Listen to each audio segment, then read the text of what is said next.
राधे राधे, जय श्री कृष्णा। आप सभी भक्तों का आज की कथा में हार्दिक स्वागत है। भगवान श्री कृष्ण और श्रीमती राधा रानी की कृपा सदैव आप पर और आपके समस्त परिवार पर बनी रहे।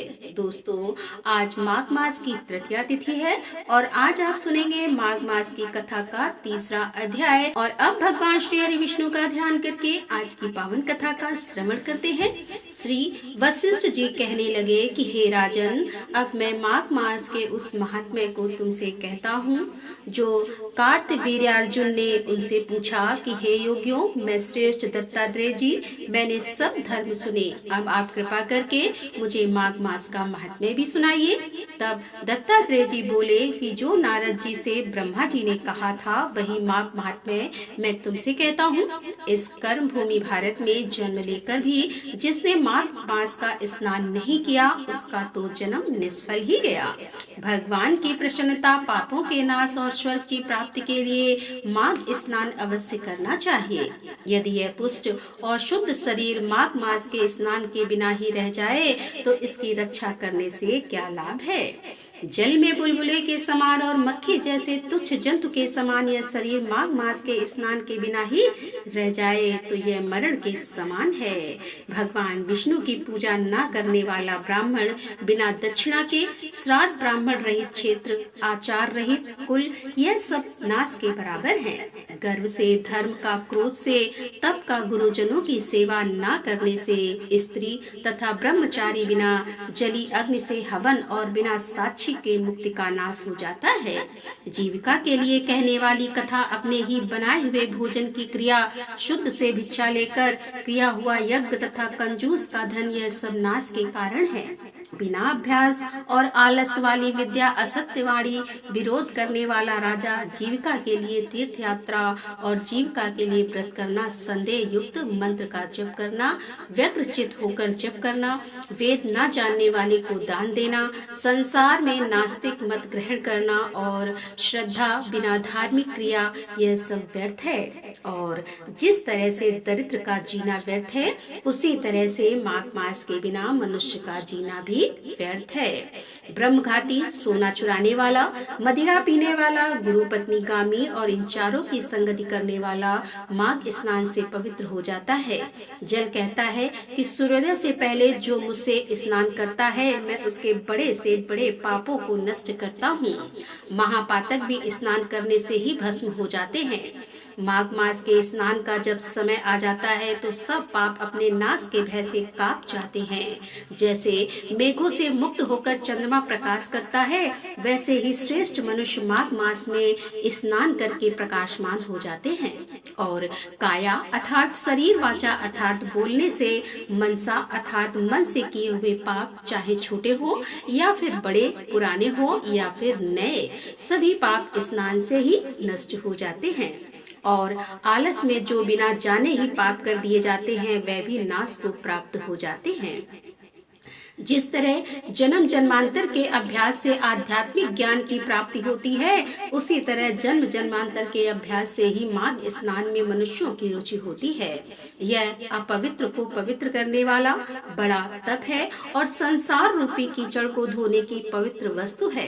तो हे राजन, जो मनोवांछित फल देने वाला माघ मास का स्नान नहीं करते वह सूर्य चंद्र के समान भोगों को कैसे भोग सकते हैं। दत्तात्रेय जी कहते हैं कि हे राजन, एक प्राचीन इतिहास कहता हूँ, तुम इसे ध्यान पूर्वक सुनो। भृगुवंश में ऋषिका नाम की एक ब्राह्मणी थी जो बालकाल में ही विधवा हो गई थी। वह रेवा नदी के किनारे विंध्याचल पर्वत के नीचे तपस्या करने लगी।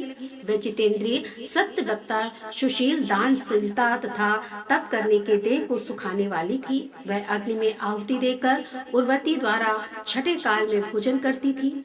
वह वल कल धारण करती थी और संतोष से अपना जीवन व्यतीत करती थी। रेवा और नदी के संगम में 60 वर्ष तक माघ स्नान किया और फिर वहीं पर मृत्यु को भी प्राप्त हो गई। अब माघ स्नान के फल से उसे दिव्य 4000 वर्षों तक विष्णु लोक में वास मिला। इसके बाद सुदम और उपस दैत्यों का नाश करने के लिए ब्रह्मा द्वारा तिलोत्तमा नाम की अप्सरा के रूप में ब्रह्मलोक में उत्पन्न हुई। वह अत्यंत रूपवती, गान विद्या में अति प्रवीण तथा मुकुट कुंडल से शोभायमान थी। उसका रूप यौवन और सौंदर्य देखकर ब्रह्मा भी चकित हो गए। वह तिलोत्तमा रेवा नदी के पवित्र जल में स्नान करके वन में बैठी थी। तब सुंदम और उपस के सैनिकों ने चंद्रमा के समान उस रूपवती को देखकर अपने राजा सुदम और उपस से उसके रूप की शोभा का वर्णन किया और कहने लगे कि कामदेव को लज्जित करने वाली ऐसी परम सुंदर स्त्री हमने पहले कभी नहीं देखी। आप भी चलकर देखें। तब वह दोनों मदिरा के पात्र रखकर वहां पर आए जहां पर वह सुंदरी बैठी हुई थी और मदिरा के पान से विफल होकर काम कीड़ा से पीड़ित हुए और दोनों ही आपस में उस स्त्री रत्न को प्राप्त करने के लिए विवादग्रस्त हो गए। फिर आपस में ही युद्ध करते हुए वहीं समाप्त हो गए। तब उन दोनों को मरा हुआ देखकर उनके सैनिकों ने बड़ा कोलाहल मचाया और तब तिलोत्तमा काल रात्रि के समान उनको पर्वत से गिराती हुई 10 दिशाओं को प्रकाशमान करती हुई आकाश में चली गई और देव कार्य सिद्ध करके ब्रह्मा जी के सामने आई। तो ब्रह्मा जी ने प्रसन्नता से कहा कि हे चंद्रवर्धन, दिया जब तक आकाश में सूर्य स्थित है तब तक नाना प्रकार के भोगों को भोगो। सो हे राजन, वह ब्राह्मणी अब भी सूर्य के रथ पर माघ मास के स्नान के उत्तम भोगों को भोग रही है। इसीलिए श्रद्धावंत पुरुषों को उत्तम गति पाने के लिए यत्न के साथ माघ मास में विधि पूर्वक स्नान करना चाहिए। माघ के महीने में जिस प्रकार से भगवान श्री हरि विष्णु की पूजा की जाती है, उसी प्रकार से भगवान सूर्य देव की भी पूजा की जाती है। सूर्य और चंद्र इस पृथ्वी के सबसे साक्षात देवता हैं, जो हमें प्रत्यक्ष उनके सर्वोच्च दिव्य स्वरूप में दिखाई देते हैं। वेदों में सूर्य को जगत की आत्मा कहा गया है। समस्त चराचर जगत की आत्मा सूर्य ही है। सूर्य से ही इस पृथ्वी पर जीवन है। वैदिक काल से ही भारत में सूर्य की उपासना करने का प्रचलन भी रहा है। वेदों की ऋचाओं में अनेकों स्थानों पर सूर्य देव की स्तुति की गई है। पुराणों में सूर्य की उत्पत्ति, प्रभाव, स्तुति, मंत्र इत्यादि विस्तार से मिलते हैं और ज्योतिष शास्त्र में 9 ग्रहों से सूर्य को राजा का पद प्राप्त है। मार्कंडेय पुराण में भगवान सूर्य देव की उत्पत्ति का वर्णन आता है और मार्कंडेय पुराण के अनुसार पहले यह संपूर्ण जगत प्रकाश रहित था। उस समय कमल योनि ब्रह्मा जी प्रकट हुए। उनके मुख से प्रथम शब्द निकला ओम का, जो सूर्य का तेज रूपी सूक्ष्म रूप था। तत्पश्चात ब्रह्मा जी के 4 मुखों से 4 वेद प्रकट हुए, जो ओम के तेज में ही एकाकार हो गए। यह वैदिक तेज ही आदित्य है, जो विश्व का अविनाशी कारण है। यह वेद स्वरूप सूर्य ही सृष्टि की उत्पत्ति, पालन और संहार के कारण है। ब्रह्मा जी की प्रार्थना पर सूर्य ने अपने महातेज को समेटकर स्वलभ तेज को ही धारण किया। सृष्टि की रचना के समय ब्रह्मा जी के पुत्र मरीच हुए, जिनके पुत्र ऋषि कश्यप का विवाह अदिति से हुआ। अदिति ने घोर तप द्वारा भगवान सूर्य को प्रसन्न किया, जिन्होंने उसकी इच्छा पूर्ति के लिए सुसुम नाम की किरण से उसके गर्भ में प्रवेश किया। गर्भावस्था में भी अदिति चंद्रायण जैसे कठिन व्रतों का पालन करती थी। अब ऋषि राज कश्यप ने क्रोधित होकर अदिति से कहा, तुम इस तरह उपवास रखकर गर्भस्थ शिशु को क्यों मारना चाहती हो? तब यह सुनकर देवी अदिति ने गर्भ के बालक को उधर से बाहर निकाल दिया, जो अपने अत्यंत दिव्य तेज से प्रज्वलित हो रहा था। भगवान सूर्य शिशु रूप से उस गर्भ से प्रकट हुए। अदिति को मारचम अडम कहे जाने के कारण यह बालक मारतंड नाम से प्रसिद्ध हुआ। ब्रह्म पुराण में अदिति के गर्भ से जन्मे सूर्य के अंश को विवस्वान कहा गया। माघ के महीने में भगवान सूर्योदय की आराधना करने से, इनके मंत्रों का जप करने से हर प्रकार की कामना पूर्ण हो जाती है। धन प्राप्ति की कामना हो, संतान की कामना हो, मान सम्मान की कामना हो। जन्म कुंडली में सूर्य कमजोर है अगर तो आपके जीवन में बहुत सारी परेशानियां आती हैं, लेकिन अगर आपके जन्म कुंडली के सूर्य मजबूत हैं, तो जन्म कुंडली में बाकी के ग्रह कितने भी खराब हों, आपका जीवन फिर भी सुखमय बीतता है, क्योंकि भगवान सूर्योदय ही 9 ग्रहों के राजा हैं और जब राजा अच्छी अवस्था में होता है तो बाकी की प्रजा अपने आप ही ठीक से काम करती है। तो इसीलिए सूर्य को मजबूत करना अत्यंत आवश्यक होता है। भगवान सूर्य के 12 नामों का जप पूरे माघ मास में जरूर करना चाहिए। पहला मंत्र है ओम राम त्र नमः। सूर्योदय के इस पहले मंत्र के उच्चारण से अच्छी सेहत और कार्य करने की क्षमता का वरदान मिलता है। कहते हैं कि सूर्य देवता की कृपा से हृदय की शक्ति बढ़ जाती है। और सूर्य देव का दूसरा मंत्र है ओम हीम रवै नमः। भगवान सूर्य देव के सामने खड़े होकर इस मंत्र का जाप करने से क्षय व्याधि दूर हो जाती है, शरीर में रक्त का संचार ठीक रहता है और कफ आदि से जुड़े हुए रोग दूर हो जाते हैं। तीसरा मंत्र है ओ सूर्याय नमः। ओम या सूर्याय नमः इस मंत्र के जाप से मानसिक शांति मिलती है, साथ ही ज्ञान में वृद्धि भी होती है। चौथा मंत्र है ओम रामभान नमः। इस मंत्र को जपने से धातु पुष्टि उत्पन्न होती है और शरीर में ओजस नामक तत्व का विकास भी होता है। ओम हीम गाय नमः यह पांचवा मंत्र है। इस मंत्र को जपने से बुद्धि का विकास होता है और शरीर का बल बढ़ता है। छठा मंत्र है ओम हीम पूषण नमः। ज्योतिषी के अनुसार इस मंत्र से मनुष्य में बल और धैर्य दोनों बढ़ते हैं और भगवान सूर्य की कृपा से मनुष्य का मन धार्मिक विषयों में लगता है। सातवां मंत्र है ओम राम हिरण्य गर्भा नमः। सूर्योदय के इस मंत्र का जाप करने से व्यक्ति को अनेकों विषयों का ज्ञान प्राप्त होता है। यह मंत्र छात्रों के लिए विशेष लाभदायक है। इस मंत्र का जप करने से शारीरिक, बौद्धिक एवं मानसिक शक्तियाँ विकसित होती हैं। आठवां मंत्र है ओम मरीच नमः। इससे मनुष्य को रोग आदि नहीं सताते, स्वास्थ्य उत्तम और शरीर की कांति बनी रहती है। और नवा मंत्र है ओम आदित्याय नमः। इस मंत्र से दूसरे व्यक्तियों पर मनुष्य का प्रभाव बढ़ता है, बुद्धि प्रखर होती है और आर्थिक उन्नति भी होती है। 10वां मंत्र है ओम समित्र नमः। इससे मनुष्य का यश बढ़ता है, सूर्योदय की कृपा प्राप्त होती है और उसका बौद्धिक विकास होता है। इतना ही नहीं, उस मनुष्य की कल्पना शक्ति भी बढ़ती है। 11वां मंत्र है ओम अकाय नमः। भगवान सूर्य के इस मंत्र के जाप करने से मन दृढ़ होता है, जीवन की सभी समस्याएं दूर होती हैं।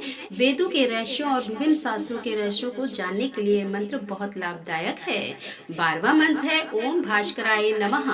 इससे शरीर में ब्रह्मा और आंतरिक स्वच्छता उत्पन्न होती है और शरीर कांतिमय होता है और मनुष्य का मन सदैव प्रसन्न रहता है।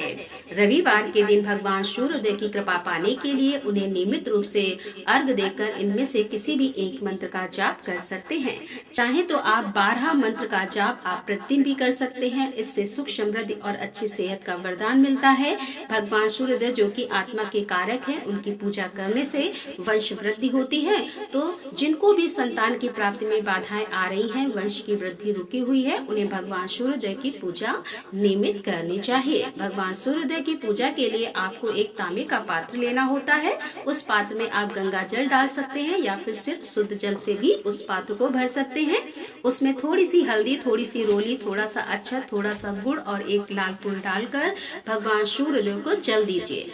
यह जो नाम आपने सुने हैं, सभी 12 नाम, इनमें से कोई भी एक नाम जप करते हुए भगवान सूर्यदेव को जल दे सकते हैं। और जब आप जल देते हैं तो आपको ध्यान रखना है कि तांबे का पात्र जो आप पकड़ते हैं उसको अंगूठे से स्पर्श नहीं करना है।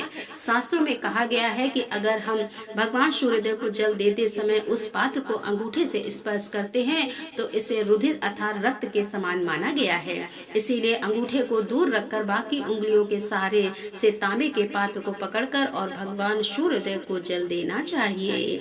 जल देते समय एक और चीज का ध्यान रखना है कि एक ही लोटे के पात्र को एक बार में ही पूरा नहीं गिराना होता। उसमें से थोड़ा थोड़ा करके, मतलब रुक रुक कर 3 बार में अर्घ दिया जाता है और फिर वही पर खड़े होकर परिक्रमा की जाती है। आप चाहें तो 3 बार भी परिक्रमा कर सकते हैं, चाहे तो 7 बार भी कर सकते हैं। वैसे 3 बार भी परिक्रमा की जा सकती है।